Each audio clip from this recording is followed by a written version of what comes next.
Hello friends, welcome to my channel. Azir eta video moi grade 3 আৰু grade 4 ৰ কাৰণে অতিকৈ ইম্পৰ্টেন্ট ৰিজনিংৰ তিনিটা কোৱেশ্চন আলোচনা কৰিবলৈ ওলাইছো। প্ৰথম আমি কোৱেশ্চন তিনিটা আমি চাই লওঁ। ফাৰ্স্ট কোৱেশ্চনটো আছে এইটো চিত্ৰত প্ৰশ্ন চিহ্ন হলনি কৰিবলৈ মান চিনাক্ত কৰক। এইটো দিয়া আছে ইয়াতে আমি সিলেকশন কৰিব লাগে। নেক্সট আছে কোৱেশ্চনটো এইটো আছে ফটোগ্ৰামত হেৰাই যোৱা সংখ্যাটো লিখা। এইটো আমি সিলেক্ট কৰিব লাগে। নেক্সট কোৱেশ্চনটো আছে এইটো প্ৰশ্ন চিহ্ন হলনি কৰিব বৰ্ণমালাটো আমি চিনাক্ত কৰিব লাগে। এইটো কোৱেশ্চন। সো এতিয়া আৰম্ভ কৰিছো। ফাৰ্স্ট কোৱেশ্চনটো আছে এইটো চিত্ৰত প্ৰশ্ন চিহ্ন হলনি কৰিবলৈ মান চিনাক্ত কৰক। এটা ত্ৰিভুজ দিয়া আছে তিনিটা। এই ত্ৰিভুজ তিনিটাৰ ফাৰ্স্ট এইটো ত্ৰিভুজটো দিয়া আছে এইটো আছে বাহিৰ আছে 7 5 6 ভিতৰত আছে 41।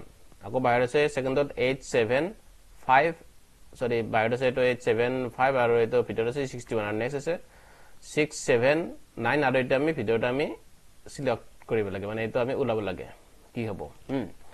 এতিয়া কেনেকৈ পাম সেইটো চাব লাগিব। প্ৰথম আমি যদি 7 5 আৰু 6 মানে ত্ৰিভুজৰ বাহিৰত থকা কেইটা যদি আমি প্লাস কৰি ভিতৰটো উলাব চাও এটা ওলাই নলে সেইটো চাই লও মানে কি ইকুৱেল টু আমাৰ 41 ওলাব লাগে।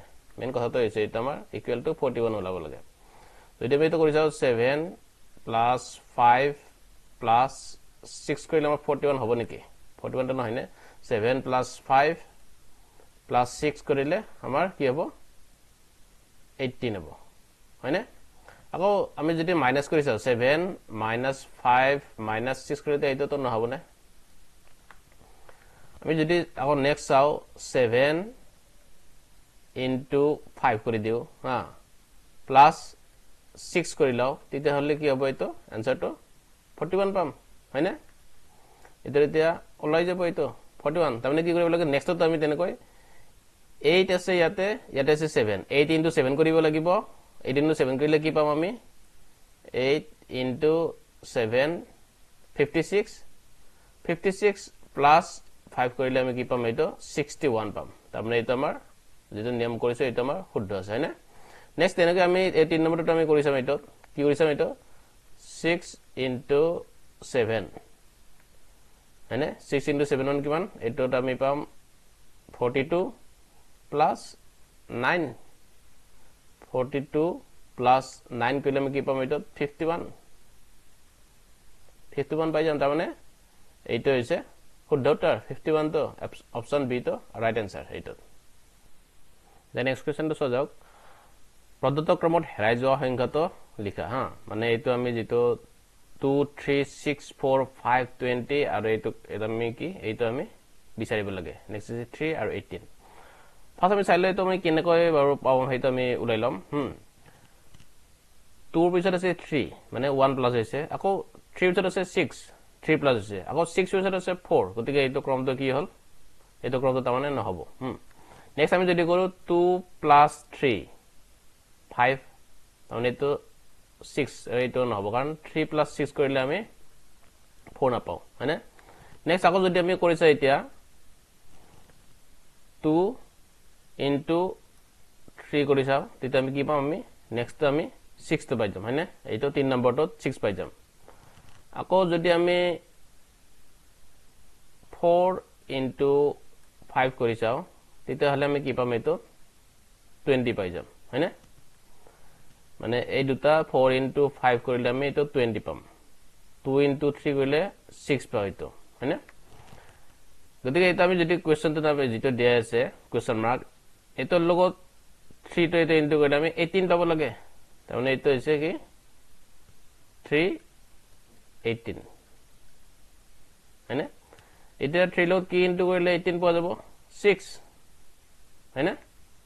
গতিকে এটোত কি হ'ব কোৱেশ্চন মাৰ্কত এটোত 6 হ'ব। তাৰমানে শুদ্ধ উত্তৰটো হৈছে অপচন বি আছে। চিত্ৰত প্ৰশ্ন চিহ্ন হলনি কৰিবলৈ বৰ্ণমালাটো চিনাক্ত কৰক হা। যদি আছে r x এইটো কোৱেশ্চন মাৰ্ক দিয়া আছে এটা আমি সিলেক্ট কৰিব লাগে। এটা আছে d v l n b f হা। এইটো কৰিবৰ কাৰণে প্ৰথমে আমি কি কৰিব লাগিব যদি আপুনি abcd খনৰ মানে যিখন abcd আছে abcd খনৰ কোনটো বৰ্ণমালা কিমান নম্বৰত আছে সেইটো আমি প্ৰথম জানি লব লাগিব হা। এনেকৈ a তো আছে কিমান 1 নম্বৰ b তো আছে 2 নম্বৰ c তো আছে 3 d তো আছে 4 নম্বৰত হয় আকৌ R2 আছে কিমান নম্বৰ এটো চাই লও R2 আছে কিমান নম্বৰ আছে 18 নম্বৰত হয় এনেকৈ গোটেই মানে জানিব লাগিব যেনেকৈ Z2 আছে কিমান নম্বৰত এটো 26 নম্বৰত হয় এইটো আপোনালোকে একদম মুখস্থ কৰি ৰাখিব এতিয়া এটো চাই লও আমি এটো যেটো এখন দিয়া আছে না এখন আমি কেনেকৈ ওলাম এটো আমি চাই লও ফাৰ্স্ট যদি আমি এইপিনে কৰি চাও কি কৰিব লাগিব প্ৰথম আপুনি এইপিনে যোগ কৰি চাব পাইনে নাপায় বা পূৰণ কৰি এটো নাম্বাৰটো ওলাব চাব এটো মিলে নিমিলে গোটেই কেইটাত নেক্সট এইটো তেনেকৈ চাব পূৰণ কৰি আকৌ যদি পূৰণ কৰি নলে তেতিয়ালে যোগ কৰি চাব প্ৰথম যোগ কৰি চালেও হয় যোগ কৰি চাব এনেকৈ যোগ কৰিব বা এইপিনেও যোগ কৰি চাব বা বিয়োগ কৰি চাব হয়তো যেনেকৈ হয় তেনেকৈ কৰিব হা এতিয়া মানে যেনেকৈ আমি মিলা যায় আৰু 18 নম্বৰটো বা এইটো যেনেকৈ পোৱা যায় হেতু হৈছে আমাৰ আমি মানে এইটো ওলাব লাগিব প্ৰথম হয় গতিকে আমি প্ৰথমে কি কৰিম এটো চাও প্ৰথম আমি এইটো ওলাব চাম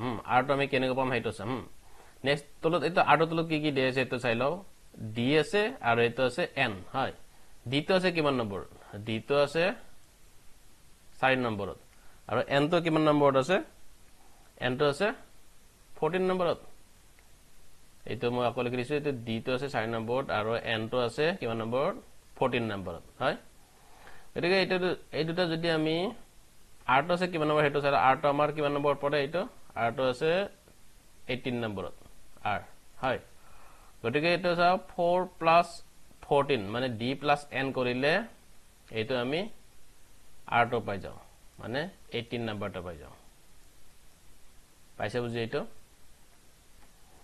D + N মানে এইটো নাম্বাৰ এটা যোগ কৰিছো 4 + 14 18 নম্বৰ আছে কি R তো আছে সেই কাৰণে এইটো R তো হৈছে এইটো R নেক্সট আমি চাও V + B V তো কিমান নম্বৰত আছে V তো আছে এইটো V তো মই লিখি লৈছো V তো আছে 22 নম্বৰ এটা প্লাস কৰিব লাগিব প্লাস কৰিলে আমি কি পাম এইটো x পাম হয় V তোৰ লগত B তো প্লাস কৰিলে কিমান হ'ব 22 B তো আছে 2 নম্বৰ হয় গতিকে এইটো কিমান হ'ব 24 নম্বৰ হয় 24 নম্বৰ তাৰমানে x তো আছে এতিয়া চাও এটো আমি কি কৰিম এটো তলত দি আছে l এটো কোৱেশ্চন মাৰ্কৰ তলত দি আছে এটো l দি আছে হয়নে এটো আছে f গতিকে l + f equal to G পাম আমি হেতু হ'ব হয় কিমান নম্বৰ পাম l তো আছে কিমান নম্বৰ l তো আছে